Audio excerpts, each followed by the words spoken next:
Hi, this is Imre Galambos, professor of Chinese at the University of Cambridge.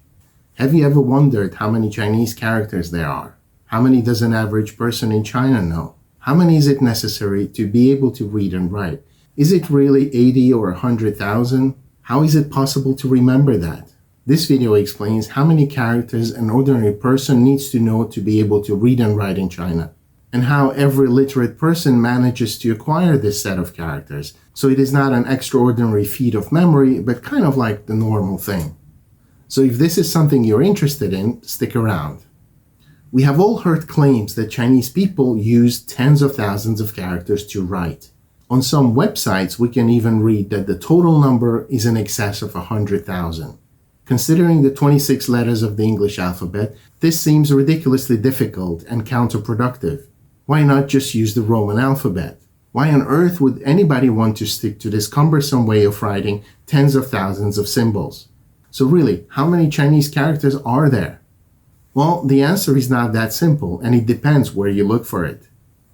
The first character dictionary was compiled around 100 AD, that is almost 2,000 years ago, and it contained over 9,000 characters.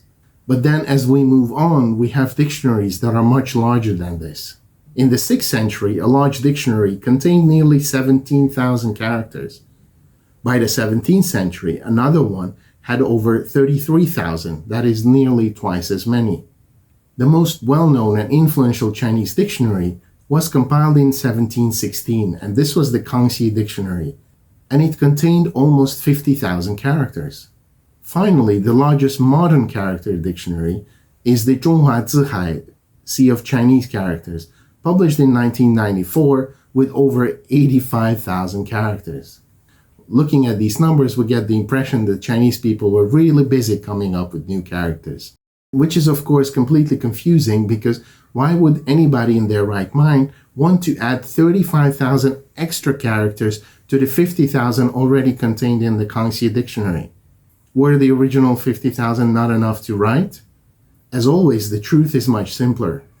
The thing we need to understand that most of the entries recorded in large dictionaries are variants and are no longer in use. These dictionaries have been compiled cumulatively by taking data from earlier dictionaries and adding additional variants extracted from manuscripts and old books. So many of these variants are simply other ways of writing the same characters already contained in the dictionary. They're like alternative spellings of words which had been used at one point but then became completely forgotten. Now, do people need to memorize all these variants to be able to read and write? Of course not. Well, technically, they would be able to recognize some of them without having to learn them, because they're so similar to the standard forms. And when you have the context, say, it was cold and the road was covered in ... the brain automatically makes the connection. And if in addition the unfamiliar word looks similar to what the reader is familiar with, then it can be read without any difficulty. Of course, sometimes the variants look quite different and it's not possible to recognize them automatically. But the good news is that the overall majority of these variants are never used, so that's why there's no need to memorize them. In other words, most of the entries in large dictionaries are either simple variants that can be recognized easily, or forms that are completely obsolete.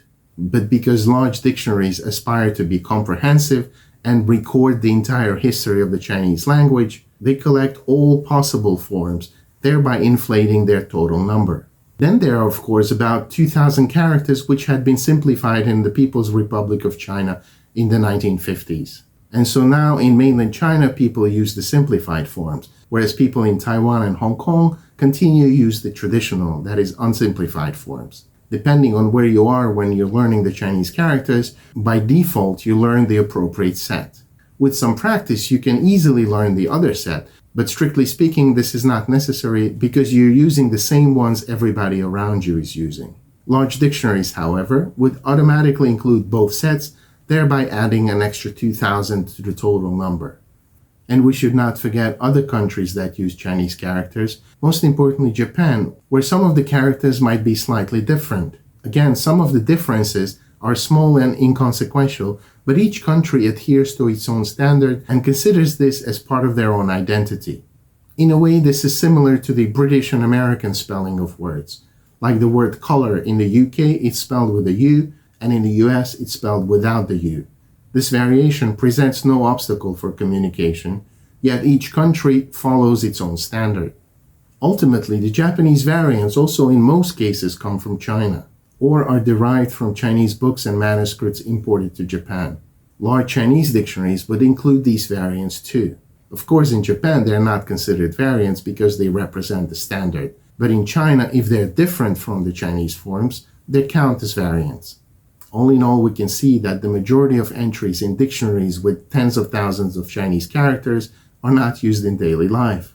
They record the past, including rare occurrences and idiosyncratic forms. Archaeologists excavate ancient manuscripts every year, and these can bring to light dozens or even hundreds of undocumented variants. These will be published in specialized dictionaries, and with time will find their way into ever larger comprehensive dictionaries. So technically, there's no upper limit to how many Chinese characters there are, but the vast majority of these characters are not relevant for daily life. So the real question is, how many characters do you need to be able to read and write in China today? And the usual answer is that you need about 3,000 characters to be able to read a newspaper. And this is about how much somebody graduating from high school knows. A college graduate would know a lot more, perhaps 6,000, which is kind of like in an English-speaking environment, your vocabulary is much higher if you've gone to university. Naturally, 3,000 to 6,000 characters is still a lot more than 26 letters, and it takes a long time to learn them. But the characters are not random signs. There are patterns and rules to their structure, and these make learning them much easier than it seems. A proof to this is that every literate person in China, and that's a lot of people, manages to learn the characters and use them in their daily life. And so this way society remains fully functional, and Chinese characters are used wherever writing has an application. In banks, companies, government agencies, schools, at sports events, everywhere. So to return to the original question, it is not that important how many Chinese characters there are, because that rests on how you define what counts as one character. And your definition will determine whether you're looking at one character and its 20 variants or 21 different characters. The important thing is how many characters people use in their daily life. And the answer is around 3,000 to 6,000, depending on their level of education. There are of course people who know more, again depending on their background and profession, but this is the general figure. Okay, this is what I wanted to say about the number of Chinese characters. Let me know if you have any questions or if there are topics you want me to talk about. And please consider hitting the subscribe and like buttons. Apparently it helps the channel. Thank you for watching. See you next time.